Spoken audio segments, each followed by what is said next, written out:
Education channel पर आपका स्वागत है। आज हमने जो आयोग बचे हुए थे उसमें से 3 आयोग हमने कर लिए पिछली क्लास में और आज हम 2 आयोग और देखेंगे। ये हमारे सेकंड ग्रेड पेपर फर्स्ट की क्लासें हैं और जिनमें विद्यार्थियों को सेकंड ग्रेड पेपर फर्स्ट की तैयारी करनी है वो इस चैनल के माध्यम से अपना पूरा फर्स्ट पेपर निःशुल्क तरीके से आप देख सकते हैं और राजस्थान जीके भी यहाँ पर करवाया जाएगा। लेकिन कुछ आयोग द्वारा कुछ नोटिफिकेशन या फिर कुछ चीजें अपडेट करने के बाद ही अपन राजस्थान जीके स्टार्ट करेंगे। संपूर्ण सेकंड ग्रेड का जीके आप इस चैनल के माध्यम से कंप्लीट कर सकते हो, इसलिए जिन्होंने चैनल को सब्सक्राइब नहीं किया वो चैनल को सब्सक्राइब कीजिए और अधिक से अधिक आप शेयर कीजिएगा। तो चलिए, आज का हमारा राज्यपाल टॉपिक के अंदर जो नियुक्तियां थी उस नियुक्ति में जो बचे हुए 2 थे उनको आज हम देखते हैं। तो ये 2 आयोग में पहला हमने कौन सा पढ़ा था? प्रथम प्रशासनिक आयोग। वो कब हुआ था? 1966 में उसका गठन हुआ था। 1969 में उसने रिपोर्ट दी थी। फिर उसके बाद वहां उसके अध्यक्ष कौन थे? मोरारजी देसाई उसके अध्यक्ष थे। फिर दूसरा हमने पढ़ा था राजमनार समिति, जो एकमात्र राज्य यानी तमिलनाडु के द्वारा जो बनाई गई थी समिति, और उसके अंदर कौन थे? पीवी राजमनार उनके अध्यक्ष थे। फिर उसके बाद उसका गठन कब हुआ था? उसका गठन 1969 को हुआ था और उसने अपनी रिपोर्ट 1971 में पेश की थी। इनकी सन आप जरूर ध्यान रखें, इनके अध्यक्ष ध्यान रखें, क्योंकि इन 2 में से ही इंपॉर्टेंट क्वेश्चन बनते हैं और इनसे ही क्वेश्चन अधिक आने की संभावना है। तो आई होप आप समझ गए होंगे और चीजें को अच्छे से याद कर रहे होंगे। फिर थर्ड हमारी जो समिति आती है वो कौन सी समिति आती है? हमने कौन सी प्रशासनिक समिति पढ़ ली, फिर राजमनार समिति पढ़ ली। उसके बाद आज हम देखते हैं वेंकटाचलैया आयोग। उसके पहले एक कौन सी थी? सरकारिया आयोग। एक सरकारिया आयोग था जिसका गठन 1983 में हुआ था और उसने अपनी रिपोर्ट जब प्रस्तुत की थी वो 1987 में रिपोर्ट दे दी थी, लेकिन वो प्रकाशित कब हुई थी? 1988 में प्रकाशित हुई थी। इसके हमने 3 पढ़ लिए हैं और आज हमारी चौथी है वेंकटाचलैया आयोग। ये आयोग संविधान की समीक्षा हेतु गठित की गई थी। किसने की गई थी? आयोग की समीक्षा हेतु गठित की गई थी, लेकिन इसमें भी राज्यपाल की नियुक्ति संबंधित एक बात कही गई थी कि राज्यपाल की नियुक्ति एक समिति के आधार पर की जानी चाहिए। तो चलिए देखते हैं कि वेंकटाचलैया आयोग का गठन 22 फरवरी 2000 को हुआ था और इसने रिपोर्ट 31 मार्च 2000 को दिया था। उद्देश्य क्या था? संविधान की समीक्षा हेतु गठित आयोग, यानी संविधान की समीक्षा करना, इसका क्या था? उद्देश्य था। किसका? वेंकटाचलैया आयोग का। इसके अध्यक्ष थे एम.एन. वेंकटाचलैया। इसके अध्यक्ष कौन थे? एम.एन. वेंकटाचलैया। बात इतनी सी ध्यान रखनी है, इसका गठन कब हुआ था? 22 फरवरी, यानी एक महीना 22 फरवरी 2000 को, और उसने 31 मार्च यानी अगले ही महीने में इसने क्या दे दी? अपनी रिपोर्ट दे दी। उद्देश्य क्या था? इसका उद्देश्य था कि मैं संविधान की समीक्षा करूं। और तीसरी बात आती है कि इसके अध्यक्ष कौन थे? तो इसके अध्यक्ष कौन थे? एम.एन.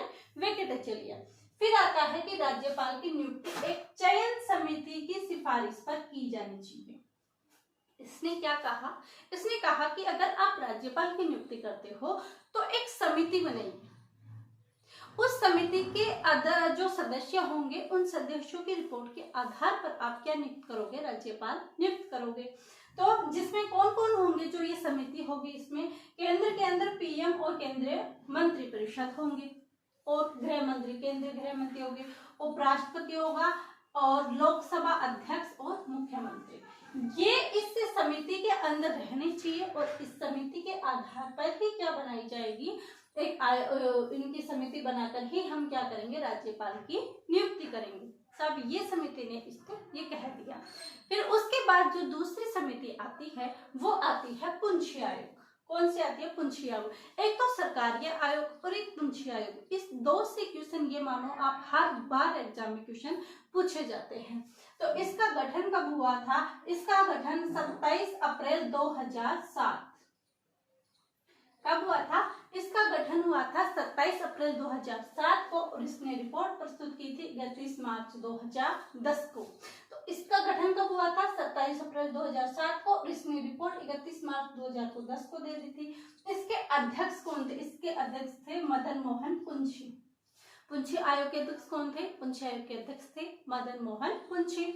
फिर इसके अगर हमसे पूछा जाए कि सदस्य कौन थे, तो सदस्य थे NR माधव मेनन, विनोद कुमार, धीरेन्द्र और विजय शंकर। आप बार बार इन चीजों को बोलोगे, आपको सदस्य भी अच्छे से याद हो जाएंगे। तो NR माधव मेनन, विनोद कुमार, धीरेन्द्र सिंह, विजय शंकर। NR माधव मेनन, विनोद, धीरेन्द्र और विजय शंकर, ऐसे आप याद कर सकते हो। अब पुंछी आयोग ने क्या कहा? पुंछी आयोग ने क्या कि भाई आपको राज्यपाल का कार्यकाल है वो निश्चित करना चाहिए, और इसको हटाने की जो प्रक्रिया है, यानी हटाने पर आप केंद्र यानी राष्ट्रपति के इच्छा पर, यानी केंद्र सरकार की इच्छा पर निर्भर मत कीजिए कि केंद्र सरकार ने जब चाहा जब इसको हटा दिया, ऐसा नहीं करना चाहिए। इसका कार्यकाल आपको क्या करना चाहिए? निश्चित करना चाहिए। फिर दूसरी बात क्या कही कि इसकी नियुक्ति CM की परामर्श से हो। भाई अगर आप नियुक्ति कर रहे हो जिस राज्य के अंदर, तो कम से कम उस राज्यपाल से आपको पूछना चाहिए, उस राज्यपाल से आपको बातचीत करनी चाहिए, उस मुख्यमंत्री से, उस राज्य के मुख्यमंत्री से आपको बातचीत करनी चाहिए। उस राज्य के मुख्यमंत्री से परामर्श लेने के बाद ही वहां पर राज्यपाल नियुक्त करना चाहिए, ऐसा इसने कहा। और क्या कहा? इसने कहा कि भाई राज्यपाल जो आरक्षित विधेयक रखता है, आरक्षित विधेयक कौन से अनुच्छेद के तहत रखता है?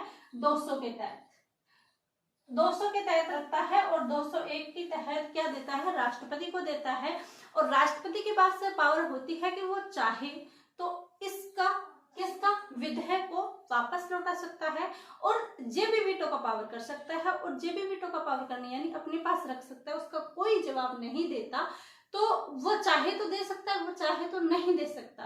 तो इसकी भी हमें क्या करना चाहिए? टाइम लिमिट में भागना चाहिए। भाई राष्ट्रपति के पास जब राज्यपाल ने आरक्षित विधेयक पहुंचाया है, तो क्या करना चाहिए कि उसको 4 महीने का क्या देना चाहिए? टाइम देना चाहिए कि भाई आपको 4 महीने में आप कर रहे हो, नहीं कर रहे, आप वापस लौटा रहे हो, पुनः विचार कर रहे हो, या फिर इस विधेयक पर देना हाँ या ना का तो कम से कम आंसर दो। तो ऐसा करने के लिए इन्होंने कहा कि भाई कम से कम आप जेबी वीटो का पावर कर रहे हो, आपकी मन इच्छा हो रही है वैसे कर रहे हो, राज्यपाल को कोई जवाब नहीं दे रहे, तो कम से कम आपको जवाब देना चाहिए। तो 4 माह में क्या करें? निर्णय लें। राज्य सरकार की इच्छा के बगैर राज्यपाल को किसी भी मंत्री के खिलाफ मुकदमा चलाने का आदेश देने का अधिकार हो, यानी राज्य सरकार के बगैर, यानी उसकी इच्छा के बगैर, क्योंकि राज्य सरकार के मंत्री होंगे, अगर उसने कुछ कार्य ऐसा किया है कि उस पर मुकदमा चलाना हो, तो ये इच्छा भी राज्यपाल पे खुद के ऊपर निर्भर होनी चाहिए। ऐसे नहीं कि ये भी आप इसके राज्य सरकार के अधीन कर दो कि भाई आप इनकी इच्छा के बगैर कार्य करोगे।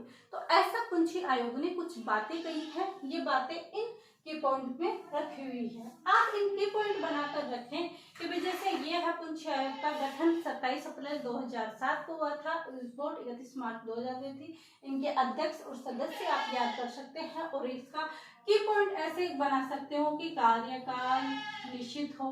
फिर दूसरे है आरक्षित विधेयक, तो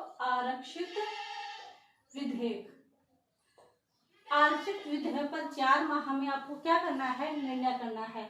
तीसरा क्या? राज्य सरकार की इच्छा के बगैर, यानी राज्य सरकार की इच्छा के बगैर आप क्या कर सकते हैं? मुकदमा चला सकते हैं मंत्री के खिलाफ। ऐसे इन 3 की पॉइंट के अंदर ऐसे भाग के आप इनको याद करोगे तो आराम से याद भी हो जाएगा, और ऐसे कीवर्ड वाले नोट्स भी आप बनाते रहिए साइड के अंदर छोटा सा, ताकि जब आपको रिवीजन करें तब आपको आसानी से रिवीजन हो जाए। ये हमने राज्यपाल की नियुक्ति संबंधित समितियां पढ़ी थी। इसके आगे भी हम क्लासें लेंगे, और इसके आगे भी सारी क्लासें आपको दी जाएगी। आप अधिक से अधिक शेयर कीजिए। आपके सुझाव हमें YouTube पर चैट के माध्यम से आप हमें बता सकते हैं। और अगर आपको इससे लंबी क्लासें भी चाहिए, तो जैसे ही आप पढ़ने वाले स्टूडेंट इससे जुड़ेंगे और उनकी के हिसाब से हम ये क्लास भी बढ़ा देंगे, और सारा कोर्स निःशुल्क आपको करवाने वाले हैं। तो आप शिद्दत से पढ़ाई कीजिए। कोशिश हमारी ये रहेगी कि इन नोट्स में से एक भी क्वेश्चन बाहर नहीं जाएगा, इसी में से पूछा जाएगा फर्स्ट पेपर के अंदर। जीके करंट अफेयर को छोड़कर सारा यहाँ पर करवाया जाएगा। आप सभी को ये क्लासें कैसी लगी कमेंट करके जरूर बताएं। वीडियो को लाइक शेयर एंड सब्सक्राइब जरूर कीजिए। आप सभी का धन्यवाद। Thank you.